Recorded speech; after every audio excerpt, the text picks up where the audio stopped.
ಓಂ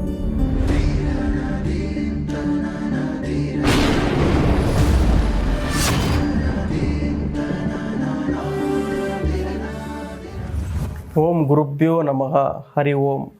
ಇವತ್ತಿನ ಒಂದು ವಿಶೇಷವಾದ ಒಂದು ವಿಚಾರದ ಬಗ್ಗೆ ಮಾತಾಡೋದಾದರೆ, ಏಪ್ರಿಲ್ ತಿಂಗಳ ಒಂದು ಮಾಸ ಭವಿಷ್ಯ ಅಥವಾ ಒಂದು ಚೈತ್ರ ಮಾಸ ತಿಂಗಳಿನ ಒಂದು ಮಾಸ ಭವಿಷ್ಯ ಅಂತಲೇ ಹೇಳ್ಬೋದು. ಅದಕ್ಕಿಂತ ಮುಂಚೆ ನಮ್ಮ ಚಾನಲ್ನ ಒಂದು ಸಬ್ಸ್ಕ್ರೈಬ್ ಮಾಡಿ, ಶೇರ್ ಮಾಡಿ ಮತ್ತು ಲೈಕ್ ಮಾಡಿ. ಸೊ ಈ ಒಂದು ತಿಂಗಳಿನ ಒಂದು ತುಲಾ ರಾಶಿಯ ಬಗ್ಗೆ ಮಾತಾಡೋದಾದರೆ, ಒಂದು ಸಾಕಷ್ಟು ಒಂದು ಅದೃಷ್ಟವಾದ ಒಂದು ಮಾಸ ಅಂತಲೇ ಹೇಳ್ಬೋದು ಈ ಒಂದು ತುಲಾ ರಾಶಿಯವರಿಗೆ. ಏನಕ್ಕಪ್ಪ ಅಂತ ಹೇಳಿದರೆ, ಗುರುವಿನ ಬಲವು ಇವರಿಗೆ ಜಾಸ್ತಿ ಇರೋದರಿಂದ ಮತ್ತು ಶನಿಯ ಪ್ರಭಾವ ಇವರಿಗೆ ಒಂದು ಯಥೇಚ್ಛವಾಗಿರೋದರಿಂದ ಎರಡು ಕಡೆಯಿಂದ ಇವರಿಗೆ ಒಂದು ಒಳ್ಳೆಯ ಒಂದು ಲಾಭವಾದ ಒಂದು ಕಾಲ ಅಂತಲೇ ಹೇಳ್ಬೋದು. ಫಸ್ಟಿಗೆ ಹೇಳಬೇಕಂತ ಹೇಳಿದರೆ, ವಿವಾಹದಲ್ಲಿ ಯಾರೋ ಒಂದು ಮದುವೆಯಲ್ಲಿ ಯಾರು ಒಂದು ತೊಂದರೆಗಳನ್ನ ಅನುಭವಿಸ್ತಿರ್ತಾರೆ ಅಂಥವ್ರಿಗೆ ಒಂದು ಒಳ್ಳೆಯ ಕಾಲ. ಎಷ್ಟು ದಿನದ ಯಾವುದಾದ್ರು ಒಂದು ಮದುವೆಯಲ್ಲಿ ತೊಂದರೆಗಳಾಗ್ತಿರುತ್ತೆ, ಅಥವಾ 30-35 ಒಂದು ಏಜ್ ಆದರೂ ಕೂಡ ಮದುವೆ ಇವರು ಆಗ್ತಾ ಇರಲ್ಲ ಅಂಥವ್ರು ಒಂದು ಸಾಕಷ್ಟು ಸಫರ್ನ ಅನುಭವಿಸ್ತಿರ್ತಾರೆ. ಅಂಥವ್ರಿಗೆ ಈ ಒಂದು ತಿಂಗಳಿನಲ್ಲಿ ಸಾಕಷ್ಟು ಒಂದು ಒಳ್ಳೆಯ ಒಂದು ಪ್ರಪೋಸಲ್ ಕೂಡ ಬರ್ತಾ ಇರುತ್ತೆ. ಮತ್ತು ಈ ಒಂದು ಪ್ರಪೋಸಲ್ಗಳು ಒಂದು ಬಂದು ನಿಮಗೆ ಮೇ ತಿಂಗಳಲ್ಲಿ ಶುಭ ಕಾರ್ಯ ಆಗುವಂಥ ಎಲ್ಲ ಭಾಗ್ಯಗಳು ನಿಮಗೆ ಕಾಡ್ತಾ ಇರುತ್ತೆ. ಯಥೇಚ್ಛವಾಗಿ ಈ ಒಂದು ರಾಶಿಯ ಒಂದು ಹೆಣ್ಣು ಮಕ್ಕಳಿಗೆ ಯಾವುದೋ ಒಂದು ದೋಷ ಇರ್ಬೋದು, ಇನ್ನೊಂದು ಮತ್ತೊಂದೇನೇ ಇರ್ಬೋದು, ಒಂದು ಸಂಕಟದಲ್ಲಿ ಸಿಗಾಕೊಂಡು ಮದುವೆಯಲ್ಲಿ ವಿಳಂಬ ಆಗ್ತಾ ಇದ್ದರೆ ಈ ಒಂದು ರಾಶಿಯ ಹೆಣ್ಣು ಮಕ್ಕಳಿಗೆ ಒಂದು ಅತಿ ಶೀಘ್ರವಾಗಿ ಕಲ್ಯಾಣ ಭಾಗ್ಯವು ಕೂಡಿಬರುತ್ತೆ. ಮತ್ತು ಗಂಡು ಮಕ್ಕಳಿಗೆ ಕೂಡ ಅಷ್ಟೇ, ಯಾವುದೋ ಒಂದು ಲವ್ ಪ್ರಾಬ್ಲಮ್ ಇರ್ಬೋದು, ಯಾವುದೋ ಒಂದು ಪ್ರೀತಿ ಪ್ರೇಮದಲ್ಲಿ ಒಂದು ತಂದೆ ತಾಯಿಗಳ ಅಪೋಸ್ ಇರ್ಬೋದು, ಅಥವಾ ಒಂದು ಹುಡುಗಿ ಕಡೆ ಮನೆಯಿಂದ ಪ್ರಾಬ್ಲಮ್ ಆಗ್ತಾ ಇರ್ಬೋದು, ಇಲ್ಲ ಹುಡುಗ ಮನೆಯಿಂದ ಏನಾದ್ರು ಪ್ರಾಬ್ಲಮ್ ಆಗ್ತಾ ಇದ್ದರೆ ಅತಿ ಶೀಘ್ರ ಆ ಒಂದು ಪ್ರಾಬ್ಲಮ್ಗಳು ಕೂಡ ಸಾಲ್ವ್ ಆಗಿ ಒಂದು ಒಳ್ಳೆಯ ಒಂದು ವಿಚಾರವಾಗಿ ತೊಂದರೆಗಳಿಂದ ಮುಕ್ತಿಯಾಗಿ ಮದುವೆ ಕೂಡ ಆಗ್ತಾ ಇರುತ್ತೆ. ಮತ್ತು ಈ ಒಂದು ರಾಶಿಯ ಯಾವುದಾದ್ರೂ ಮನೆ ಕಟ್ಟಬೇಕಾದಂಥ ಒಂದು ಪ್ರಸಂಗ ಬಂತು ಅಂತ ಹೇಳಿದ್ರೆ ಈಸಿಯಾಗಿ ಅತಿ ಶೀಘ್ರವಾಗಿ ಕೂಡ ಇವರಿಗೆ ಮನೆಯನ್ನು ಕಟ್ಟೋವನ್ನು ಸ್ಟಾರ್ಟ್ ಮಾಡ್ಬೋದು. ಅಥವಾ ಭೂಮಿಗೆ ಸಂಬಂಧಪಟ್ಟಂತೆ ಯಾವ್ದಾರ ಒಂದು ವ್ಯವಹಾರಗಳು ಮಾಡ್ತಾ ಇದ್ದರೆ, ಒಂದು ರಿಯಲ್ ಎಸ್ಟೇಟ್ ವ್ಯವಹಾರ ಮಾಡ್ತಿರೋರು ಇರ್ಬೋದು, ಅಥವಾ ಯಾವುದೋ ಒಂದು ಬಿಲ್ಡರ್ಸ್ ಇರ್ಬೋದು ಅಂಥವ್ರಿಗೆ ಒಂದು ಒಳ್ಳೆಯ ಕಾಲ ಅಂತ ಹೇಳ್ಬೋದು.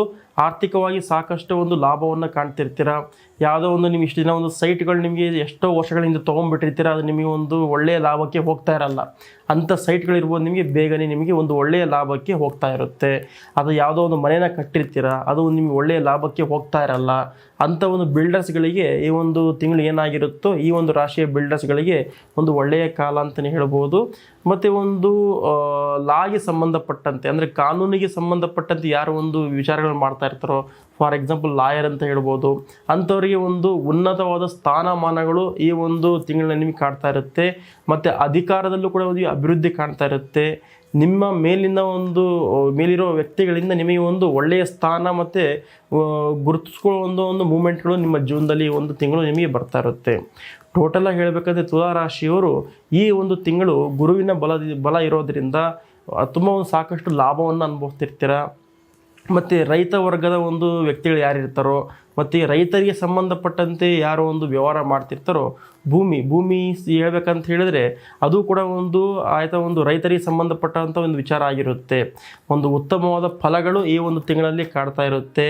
ಹೇಳ್ಬೇಕಂತ ಹೇಳಿದ್ರೆ, ಈ ಒಂದು ಮಾವಿನ ಒಂದು ಯಾರೋ ಒಂದು ತೋಟ ಹಾಕಿರ್ತಾರೋ, ಅಥವಾ ಕಲ್ಲಂಗಡಿಯ ಒಂದು ಯಾವುದು ಬೆಳೆಗಳನ್ನು ಬೆಳೀತಿರ್ತಾರೋ ಅಂಥವ್ರಿಗೆ ಒಂದು ಶ್ರೇಷ್ಠವಾದ ಕಾಲ, ಒಂದು ಒಳ್ಳೆಯ ಒಂದು ಲಾಭವನ್ನು ನೀವು ಕಾಣ್ತಾ ಇರ್ತೀರ.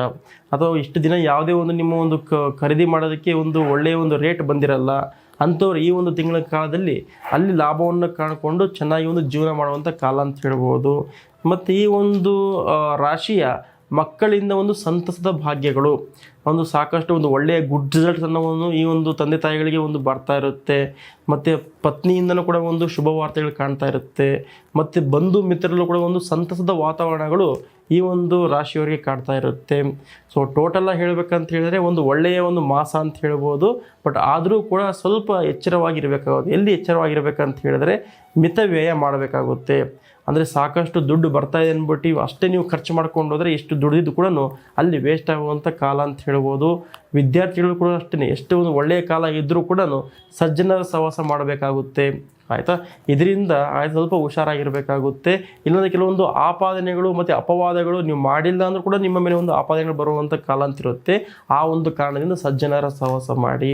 ಸೊ ಇದರ ಪರಿಹಾರವಾಗಿ ತುಲಾ ರಾಶಿಯವರು ಏನು ಮಾಡಬೇಕಂತ ಹೇಳಿದ್ರೆ, ವಿಷ್ಣುವಿನ ಒಂದು ದರ್ಶನ ಮಾಡಿ, ವಿಷ್ಣು ಸಹಸ್ರನಾಮವನ್ನು ನೀವು ಹೇಳೋದ್ರಿಂದ ನಿಮಗೆ ಒಂದು ಅತಿ ಶೀಘ್ರದಲ್ಲಿ ಒಂದು ಪರಿಹಾರ ಕಾಣ್ತಾ ಇರುತ್ತೆ. ವಿಷ್ಣುವಿನ ಒಂದು ಅನುಕೂಲಗಳು ನಿಮಗೆ ಕಾಣ್ತಾ ಇರುತ್ತೆ. ಮತ್ತು ಈ ಒಂದು ರಾಶಿಯ ಒಂದು ಅದೃಷ್ಟದ ಬಣ್ಣಗಳು ಏನಾಗಿರುತ್ತೆ ಅಂತ ಹೇಳಿದ್ರೆ, ನೀಲಿ ಬಣ್ಣವನ್ನು ಜಾಸ್ತಿ ಧರಿಸೋದ್ರಿಂದ ತುಂಬ ಒಳ್ಳೆಯ ಒಂದು ಲಾಭವನ್ನು ಕಾಣ್ತಿರ್ತೀರ. ಮತ್ತು ಒಂದು ಪೂರ್ವ ದಿಕ್ಕಿಗೆ ಯಾವುದಾದ್ರು ಪ್ರಯಾಣ ಮಾಡಿದರೆ, ಒಂದು ಯಾವುದೋ ಒಂದು ವ್ಯವಹಾರಕ್ಕೆ ಒಂದು ಹೋಗ್ಬೇಕಂತ ಹೇಳಿದ್ರೆ ಪೂರ್ವ ದಿಕ್ಕಿನಿಂದ ಒಂದು ಪ್ರಯಾಣವನ್ನು ಸ್ಟಾರ್ಟ್ ಮಾಡಿ, ಖಂಡಿತ ನಿಮಗೆ ಲಾಭದಾಯಕವಾಗಿ ನಿಮಗೆ ಎಲ್ಲ ಕಾಣುತ್ತೆ. ನಿಮಗೆ ಸಂಖ್ಯೆಗಳು ಕೂಡ ಅಷ್ಟೇ ನಿಮಗೆ ಆಯಿತಾ, 1 ಅಥವಾ 3 ಸಂಖ್ಯೆ ಈ ಒಂದು ಡೇಟ್ನಲ್ಲಿ ಯಾವ್ದಾರ ಒಂದು ಮನೆ ಪ್ರವೇಶ ಮಾಡಬೇಕು, ಯಾವ್ದಾರ ಒಂದು ವ್ಯಾಪಾರಕ್ಕೆ ಒಂದು ಬುನಾದಿ ಹಾಕಬೇಕು ಅಂತ ಹೇಳಿದ್ರೆ ಈ ಒಂದು ಡೇಟಲ್ಲಿ ನೀವು ಸ್ಟಾರ್ಟ್ ಮಾಡಿ, ತುಂಬ ನಿಮಗೆ ಒಳ್ಳೆಯದಾಗುತ್ತೆ.